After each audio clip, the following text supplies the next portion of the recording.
Magandang umaga, grade 6! Ako nga pala si Binibining Rhea, ang magiging guro nyo ngayong umaga. Ulit, magandang umaga, grade 6! Okay. Maghanda para sa panalangin sa ngalan ng Ama, ng Anak, ng Espiritu Santo. Amen.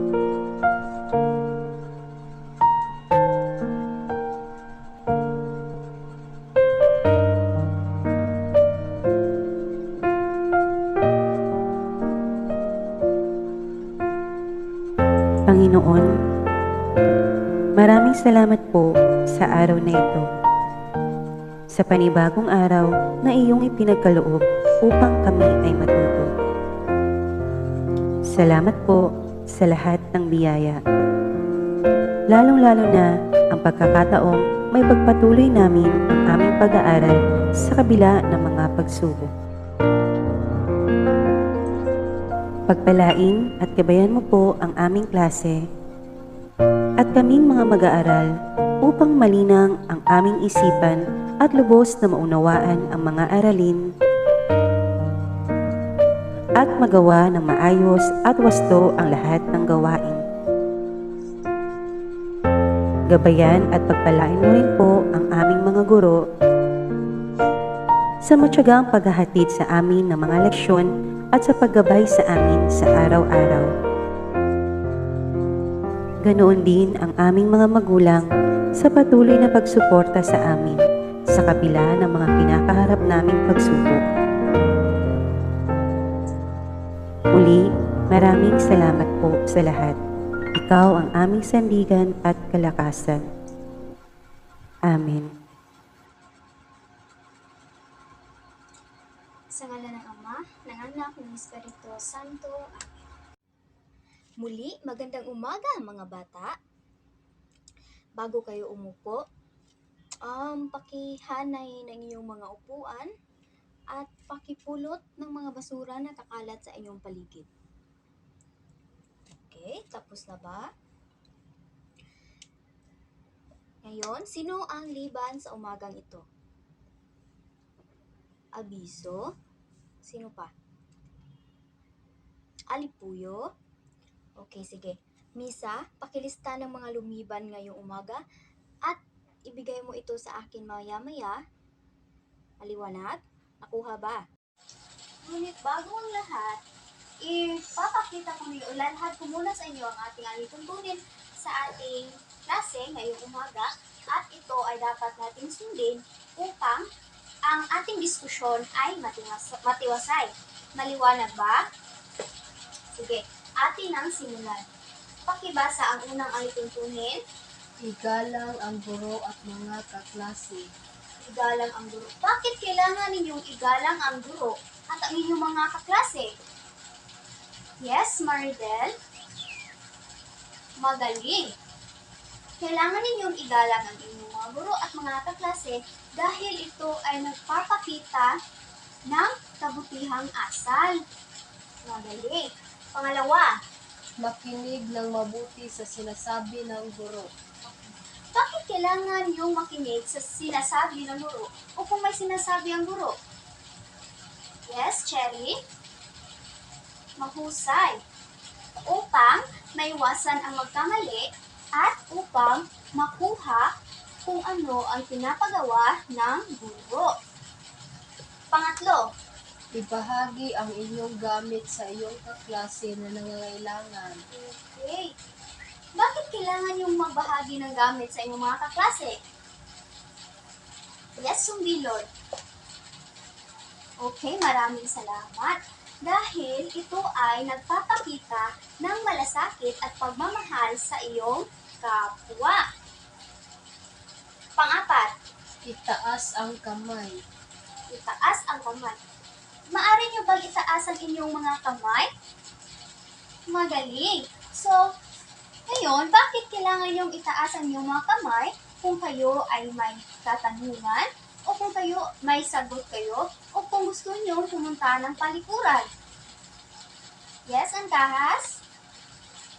Okay, mahusay. Upang kayo ay Upang malaman ng guro na kayo ay may sasabihin o kung gusto niyong pagpaalam upang ang diskusyon ay hindi maantala at ito ay maging dalisay. Panghuli, Itapon ang basura sa tamang tapunan. bago tayo umalis ng ating silid-aralan, dapat nating linisin, itapon ang mga basura sa tamang tapunan upang tayo ay komportableng mag-aral sa susunod. At maiwasan ang mga bagay na nakakapagdulot sa inyo ng distraction. Okay?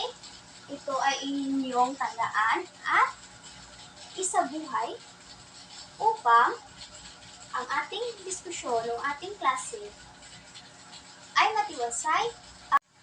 Ngayon naman, may inihanda akong mga salita o talasalitaan para sa inyo.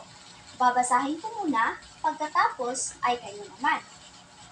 At aalamin natin ang ibig sabihin at magbibigay rin ako ng halimbawa upang maintindihan o maunawaan nyo ang ibig sabihin ng bawat salita. Okay, nakuha ba? Sige, atin nang simulan. Una, wagas.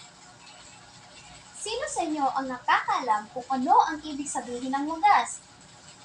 Yes, Leroy? Okay, maraming salamat.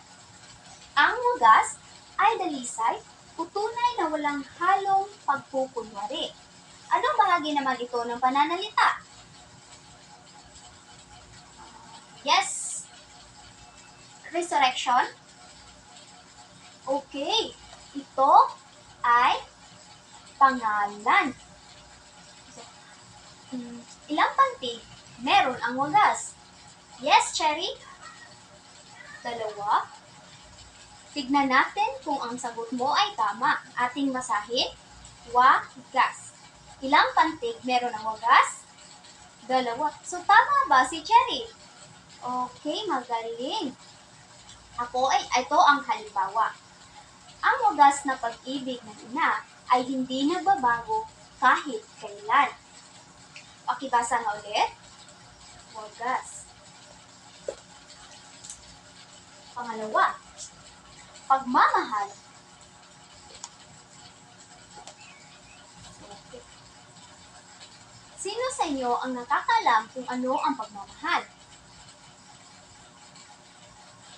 Yes, Jora? Okay, ito ay damdamin daw. Tignan natin. Ang pagmamahal ay damdamin ng pagkagiliw o pag-ibig. Tama ba si Jora? Mahusay. Siya ay tama. Anong bahagi ng pananalita naman ang pagmamahal? Okay. Wala. Ang pagmamahal ay pangalan. Ngayon naman, ilang pantig meron ang pagmamahal? Yes, Janalyn? 4. Tignan natin kung ito ba ay 4. O kung sagot mo ba ay tama. Pagmamahal. Tama ba si Janalyn? Tama. Mahusay.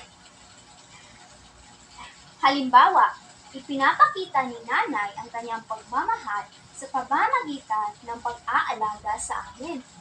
Inaalagaan ba kayo ng mga nanay niyo sa bahay? Mahusay. Mahal kayo, dahil dyan, mahal kayo ng nanay niyo. Pakibasa.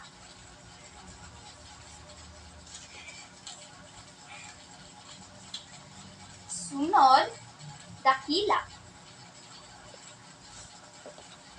Ang dakila ay marangal o karapat-dapat hangaan. Anong bahagi naman ito ng pananalita? Yes, Rylin? Okay, ito ay pangalan. Ilang pantig naman meron ang dakila? Yes? 3? 3 ba? Tama ba kayo kung 3? Sige nga, tignan natin. hila. Ilang pantig? 3. So, kayo ay tama.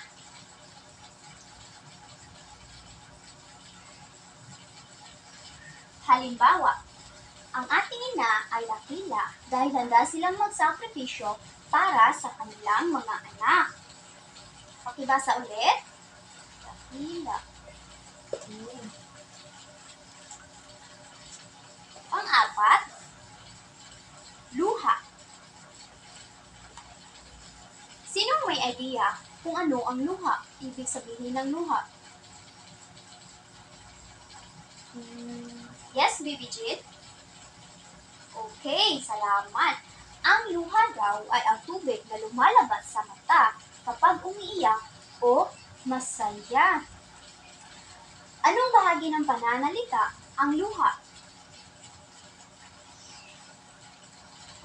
Okay, wala.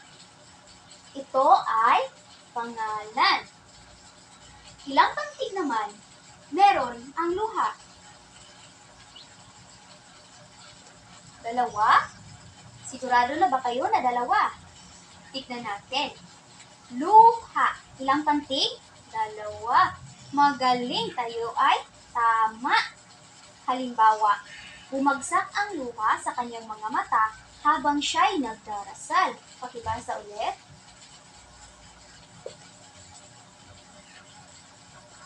Panghuli, gabay.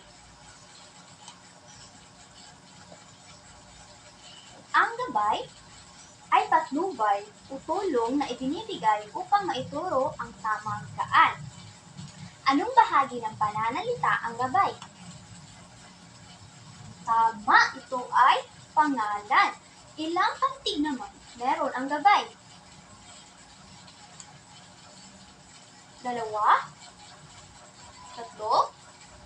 Alin ba sa dalawang yan ang tama? Ating bibigyasin upang ating malaman. Gabay. Ilang pantig meron ang gabay? 2. So, tama, 2. Halimbawa, si nanay ang aming gabay sa paggawa ng mabuti. Pakibasa. Okay. Tandaan ninyo ang ibig sabihin ng bawat salita dahil babalikan natin iyan maya-maya. Nakuha ba? Ngayon, sa dakong ito, magtatanong muna ako sa inyo kung naalala niyo ba ang ating tinalakay noong nakaraan. Sino ang nakakalala ng ating tinalakay noong nakaraan? Okay. Abiso. Okay, ito ay tungkol sa pandiwa. Ano nga ba ang pandiwa? Yes, Briones? Mahusay. Ito ay mga salitang naglalahad ng kilos. Magbigay kayo ng halimbawa ng pandiwa o salitang kilos. Tumatakbo. Sumasayaw.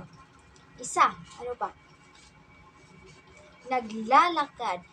Okay, mahusay.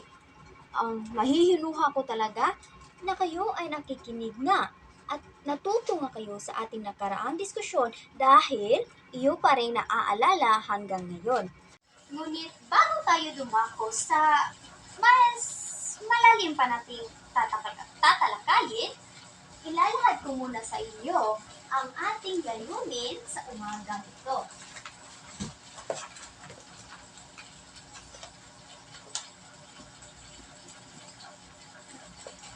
So, hayaan niyo akong basahin ko ito para sa inyo. Sa pamamagitan ng Canva at visual aids, hinggil sa tulang pinamagatang ilaw ng tahanan sa loob ng 60 minuto, ang mga mag-aaral sa ika-6 na baitang ay inaasahang makakakuha ng 75 bahagdang katumpakan. Una, natutukoy ang kahulugan ng tula. Pangalawa, napahahalagahan ang pagmamahal ng isang ina sa pamamagitan ng pagbasa ng tula na pinamagatang ilaw ng tahanan at ang panghuli naman ay nakalilikha na maikling tula na nagpapahayag ng kanilang damdamin o karanasan. Babalikan natin ang ating layunin pagkatapos ng ating diskusyon at titignan natin kung atin ba itong nakamit. Okay? Nakuha? Sige. Mga bata, gusto nyo bang maglaro? Sige. May hinihanda ako ditong laro at ito ay pinamagatang Makata Ako Challenge. So bago ang lahat, nais kong kumuha ng 5 mag-aaral sa hanay na ito at 5 naman sa hanay na ito at pumunta sa harapan. Ikaw, sige, tayo. Ikaw rin. Sige, tumayo. Okay.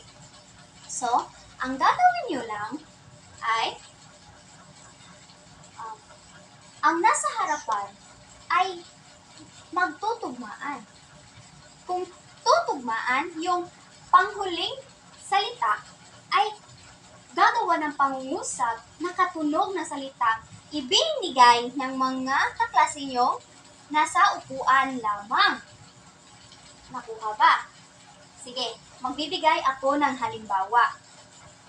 Halimbawa, kayo ay nagbibigay ng salitang gabi. Tapos, ang gagawin naman nila ng 10 nandito sa harapan ay ganito. Mga matamis na salita ang lumalabas sa iyong labi. Hindi ba magkatugma ang gabi at labi? Ganyan ang gagawin niyo. Gagawa kayo ng pangungusap na katugma sa salitang ibinigay ng mga natirang kaklase.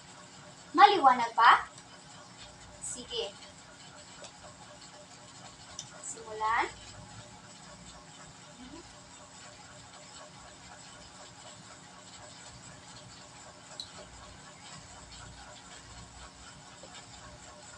Nag-enjoy ba kayo sa laro? Okay. May mga itatanong ako hinggil sa gawain na inyong ginawa kanina. Una, ano ang tema na nakuha ninyo mula sa mga pangungusap na ginawa ng inyong mga kaklase dito sa harapan? Okay, pagmamahal. Ano pa? Meron pa?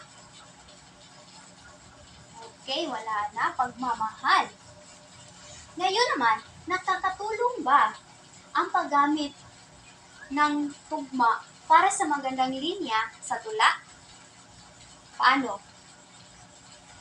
Okay. Maraming salamat. So, ngayon, mahirap ba gumawa ng pangungusap na magkakatugma ang hulihan? Palagay niyo sa naobserbahan ninyo sa ginawa ng inyong kaklase dito sa harapan kanina. Okay, madali daw.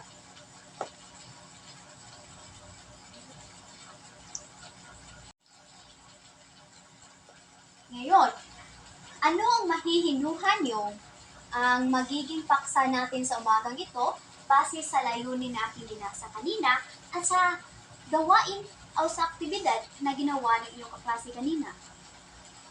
Yes, Maridel? Tula. Ito nga ba ay tula? Ating alamin. Tula. Ngayon, ano ba ang ibig sabihin ng tula? O may alam ba kayo kung ano ang tula? Wala? Okay, sige. Alamin natin kung ano ang tula. Ang tula ay isang uri ng panitikan na naglalarawan ng damdamin, karanasan, kaisipan ng makata sa masining na paraan. Ito ay gumagamit ng mga salita na may ritmo, tugma, talinghaga upang maging maganda at kaakit-akit itong pakinggan. May nabasa na ba kayo tula? Meron. Kayo ba ay magiting na mababasa o mahusay na mababasa? Okay, sige. Ngayon,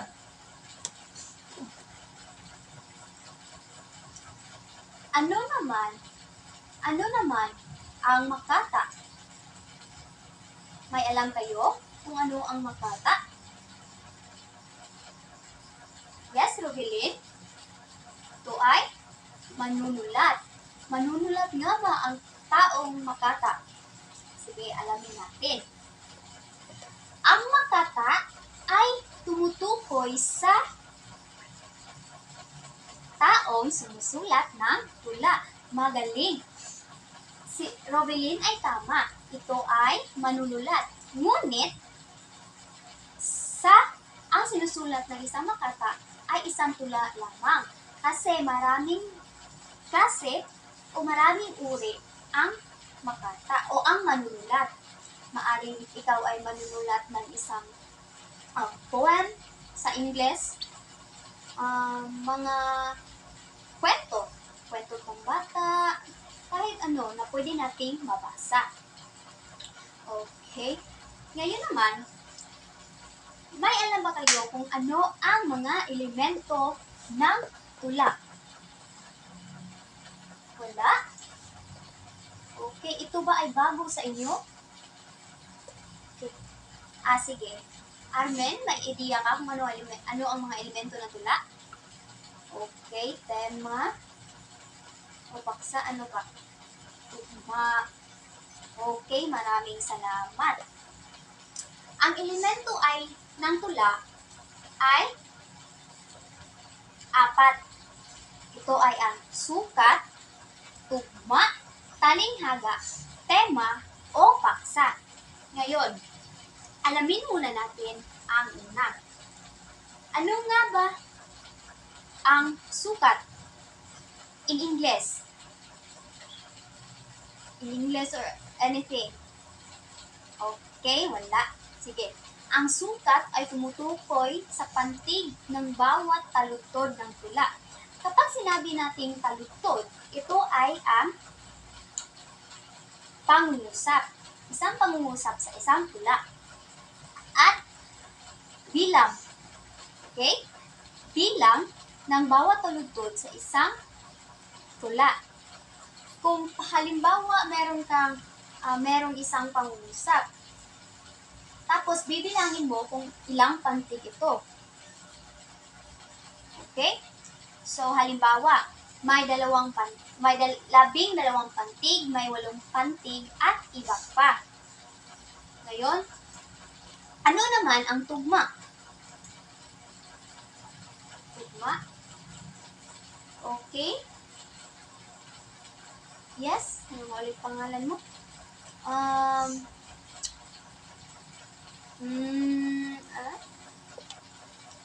Joanne? Yes? Ito ay tunog sa dulo? Sige, alamin natin. Maraming salamat. Ang tugma ay ang pagkakatulad ng tunog sa dulo ng mga taludtod. Tama, ito ay ang tugma. Tugma, or sa English, ay rhyme. So, halimbawa, araw-araw akong masaya kapag kapiling ang aking ina. Sa unang pangungusap na araw-araw akong masaya, ano ang tunog sa hulihan ng pangungusap? Ya. Like masaya, Tapos, sa pangalawa naman, kapag kapiling ang aking ina, magkatulad ang dulo ng bawat taludtod. Okay. Dumako tayo sa pangatlo. Ito ay ang talinghaga. May ideya ba kayo kung ano ang talinghaga? O may ideya ba kayo na pwede nyo sabihin sa akin in English? Wala. Sigurado kayong wala? Okay, sige. Alamin natin kung ano ang talinghaga. Ang talinghaga ay ang paggamit ng mga salitang may malalim na kahulugan o di tuwirang pagpapahayag. Halimbawa, ito yung mga salita na hindi mo pwedeng intindihin na kung ano yung sinulat, ayun na talaga. Ito ay kailangan mo pang unawain ng mas malalim upang maintindihan mo talaga o makuha mo talaga ang ibig nitong iparating mo, ang ibig sabihin. Halimbawa, ang buhay ay gulong. Kung titignan natin, kung ating ililiteral sa English na pagkakaintindi, ang buhay daw ay gulong. Kung ang gulong ay yung in English ay tire sa sasakyan yan makikita, which is bilog. Tapos, ang buhay. Ang buhay daw ng tao natin ay bilog, which is pwede siyang mapaikot-ikot lang. Na ang ibig sabihin nito, kung ating iintindihin o ating uunawain ng mas malalim ay ibig sabihin umiikot. Minsan tayo ay nasa taas, minsan naman tayo ay nasa ibaba. Yan ang talinhaga. Hindi direktang sinasabi kung ano ang nais iparating ng isang akda o ng isang manunulat. At panghuli ay ang paksa o ang tema.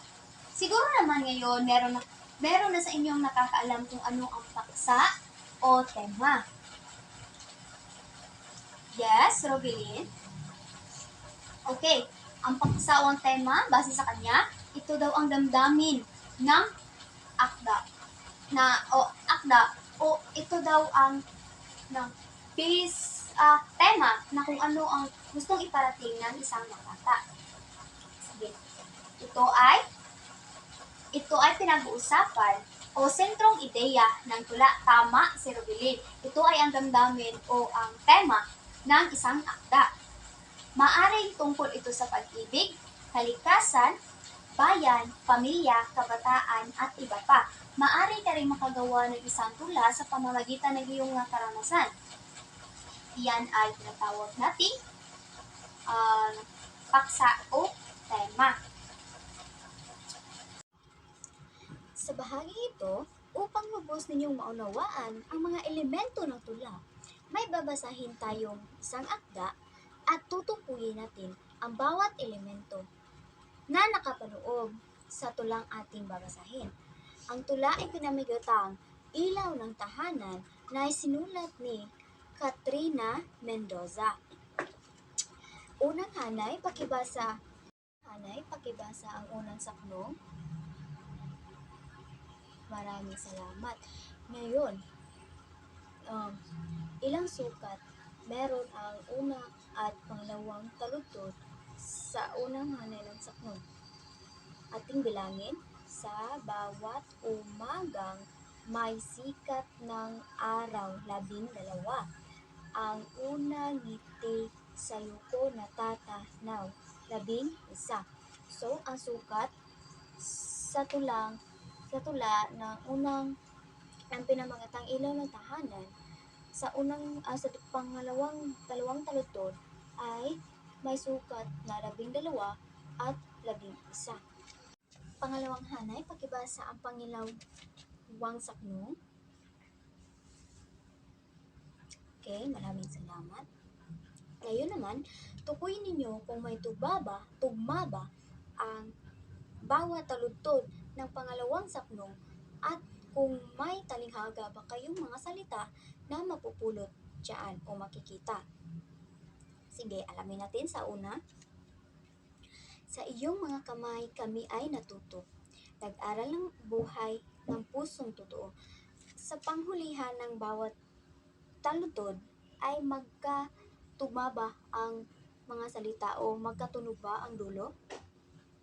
Magkatunog, tama, kasi totoo at natuto at totoo. Magkatunog. At may talinghaga ba? Meron ang unang taludtod. Sa iyong mga kamay kami ay natuto.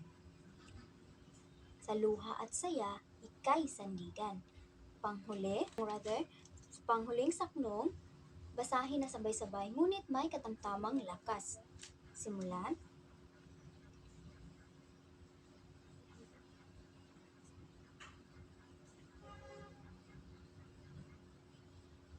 Okay. Anong tema o paksa ang nakuha ninyo mula sa tulang ating binasa? Yes, sumilon. Pagmamahal. Ano pa? Pagsasakripisyo. Ngayon naman, anong aral ang nakuha ninyo mula sa tula?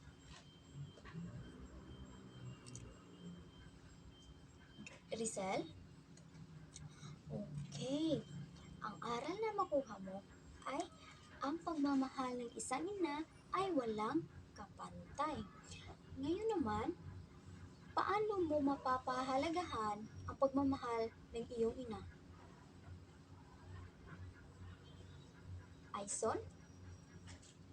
Okay, sa pamamagitan ng paggalang, pagtulong sa mga gawain, at pagiging mabuting bata. Ngayon, panghuling tanong. Naipadama niyo ba ang pagmamahal niyo sa inyong magulang? Sa anong paraan?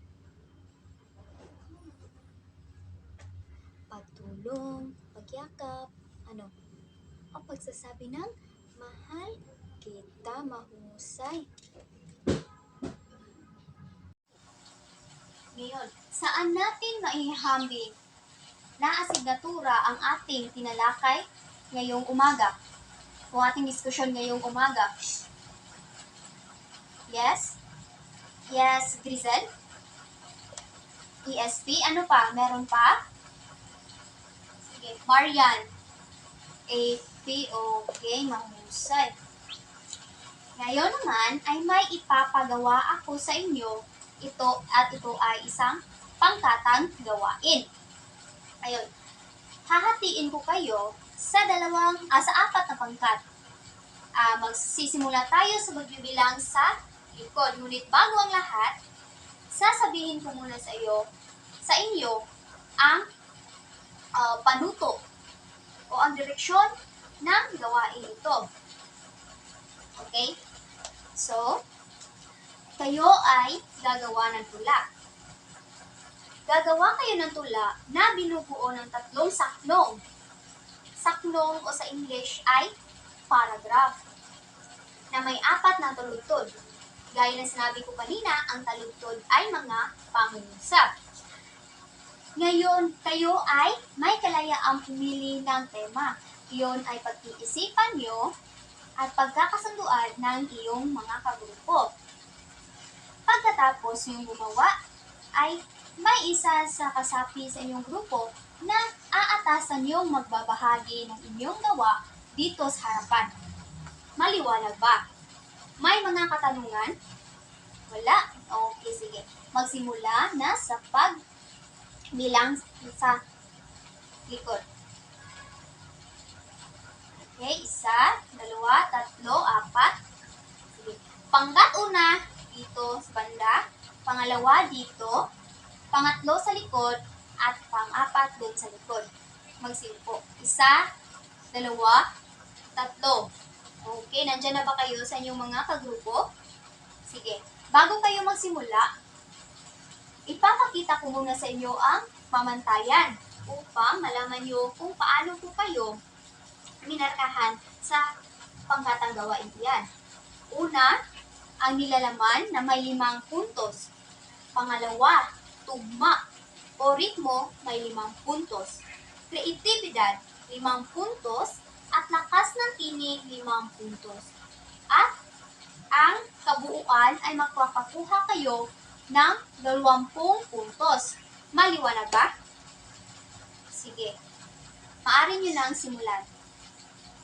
Bibigyan ko kayo, bago yan, bibigyan ko kayo ng 5 puntos sa paggawa at 3 puntos naman sa pagbabahagi.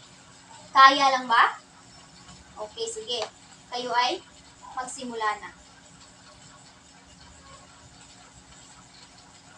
Okay? So, ngayon naman ako ay magtatanong kung kayo ba ay nakikinig o may natutunan sa ating diskusyon ngayong umaga. Kayo ay, ano nga ba ang tinalakay natin ngayong umaga? Yes, Grizel? Ito ay, okay, elemento ng tula. Ano ang tula? Okay, mahusay, kayo ay nakikinig nga. Ano naman ang tawag sa taong sumusulat ng tula? Yes, Cherry. Okay, ito ay isang makata.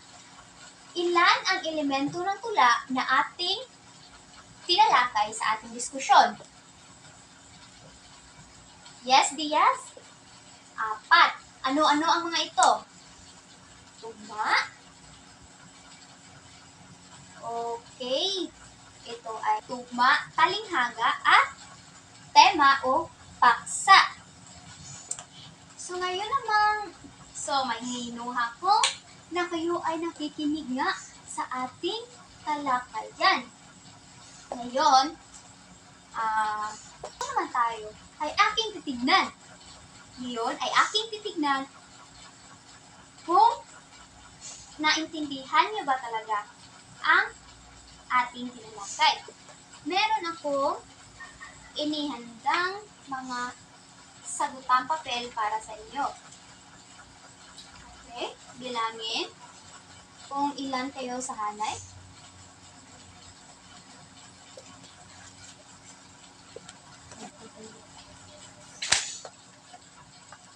Okay. So, bago nyo simulan, babasahin ko muna ang panuto. Unang hanay ng uunang pangkat ng pagtataya ay basahin ang bawat tanong at piliin ang tamang sagot. Bilugan ang titik ng iyong sagot. Ano ang gagawin sa una? Ang sagot ninyo ay inyong bibilugan. Pangalawa, tama o mali. Basahin ang bawat pangungusap at isulat ang T kung tama at M kung mali sa tatlang bago ang bilang. Sa pangalawa, ano naman ang isusulat nyo? Ito ba ay buong salita na tama o buong salita na mali o sadyang letra ng T at F? Okay, letra ng T at F. Maaari nyo na simulan. Bibigyan ko lamang kayo ng 3 minuto sa pagsagot. Tapos na ba kayo? Kung tapos na, makipagpalitan sa inyong mga katabi dahil atin itong wawastuhan.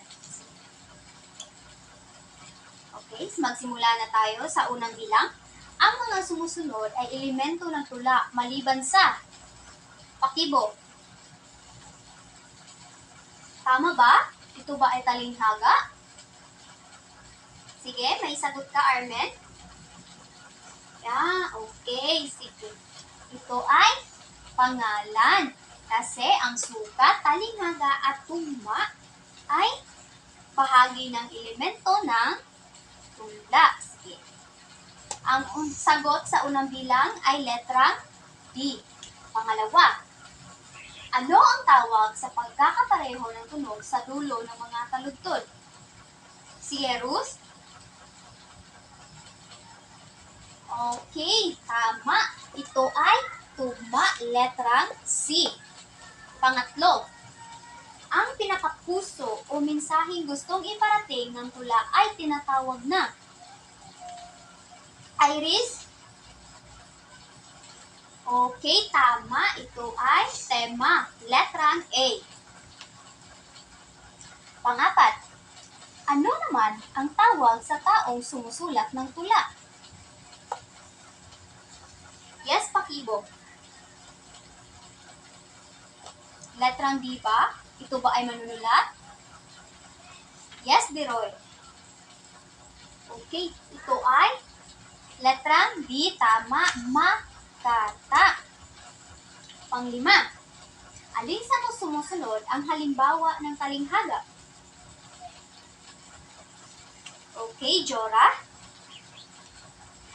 Letra? Tama, letrang A. Ang buhay ay gulong. Ito ay binigay ko rin halimbawa kanina. Sige, dumako naman tayo sa pangalawa.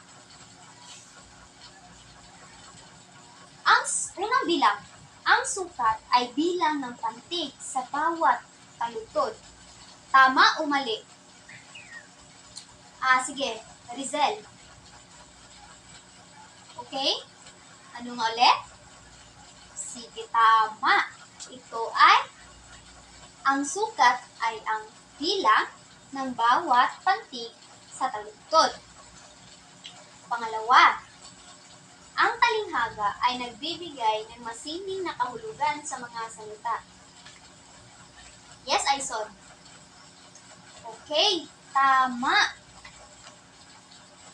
Pangatlo, ang tugma ay pagkakapareho ng tunog sa dulo ng mga taludtod. Jenaline. Mali. May iba bang sagot? Yes, Joanne. Tama, ang tugma ay pagkakapareho ng tunog sa dulo ng taludtod. Pang-apat, ang tema ay walang kinalaman sa mensahe ng tula. Tama o mali? Sige, sumbilon. Mali. Tama. Ito ay mali kasi ang tema ay ang pinakapuso ng tula o ng akda. Sige. Panglima at panghuli. Ang sukat ay tumutukoy sa damdamin o emosyon ng tula. Tama o mali? Yes, Grizel. Okay, ito ay mali. Sino sa inyo ang nakakuha ng 10 puntos? Mahusay! Lahat kayo ay nakakuha ng 10 puntos. Sige, pakibalik ng mga papel sa may-ari at ipasa sa harapan kasi akin iyang kukunin lahat maya-maya. Ngayon tapos na tayo sa ating pagtataya, dumako atin na mabalikan ang ating mga layunin kung atin ba itong nakamit. Bigyan niyo ako ng isang bagsak ganito kung atin itong nakamit. Nakuha ba? Sige. Natukoy niyo ba ang kahulugan ng tula? Okay, natukoy. Napahalagahan ba ang pagmamahal ng isang ina? Okay, natukoy. Panghuli, nakalikha ba kayo ng maikling tula? Mahusay atin itong nakamit. So, ngayon naman,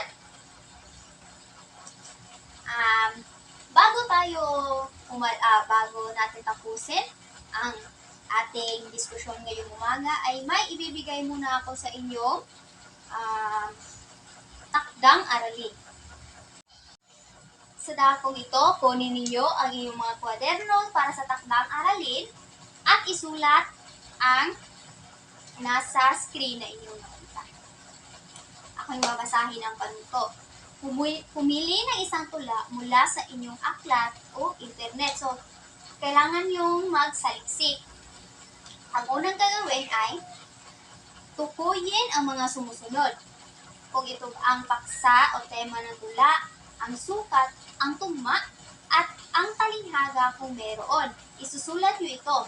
Pagkatapos, sa ibabang bahagi ng iyong sa mga nakuha niyong paksa, tugma, sukat, at talinghaga, isusulat nyo or gagawin nyo ito ng refleksyon. At kung ano ang moral na nakuha nyo sa tulang inyong nakalap mula sa internet. Kung sinasabi nating moral, ito ay aral. Nakuha ba ang panuto? Wala nang katanungan. Sige. Ngayon naman, bago tayo magsiuwi, may inihanda ako sa inyong exit pass. Ito ay tinatawag na exit code. Kumuha ng dapat na papel. At ang gagawin nyo ay bubuo kayo ng maikling kasabihan o quote sa Ingles tungkol sa elemento ng tula. Halimbawa, ang tula ay musika sa puso at ang mga elemento nito ang himig. Nakuha? Sige, isang bagsak na ang nakuha. Magaling, sige. Bibigyan ko kayo ng 2 minuto upang gawin yan.